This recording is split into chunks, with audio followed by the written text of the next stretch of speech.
नल बंद करने से नल बंद होता है, पानी नहीं। घड़ी बंद करने से घड़ी बंद होती है, समय नहीं। झूठ छुपाने से झूठ छुपता है, सच नहीं। प्रेम करने से प्रेम मिलता है, नफरत नहीं। दान करने से रुपया जाता है, किस्मत नहीं। जन्म अपने हाथ में नहीं, मरना अपने हाथ में नहीं, पर जीवन को अपने तरीके से जीना अपने हाथ में होता है।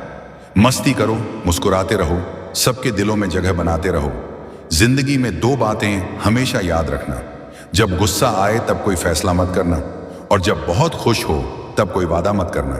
अगर सहमत हो तो यस लिखो,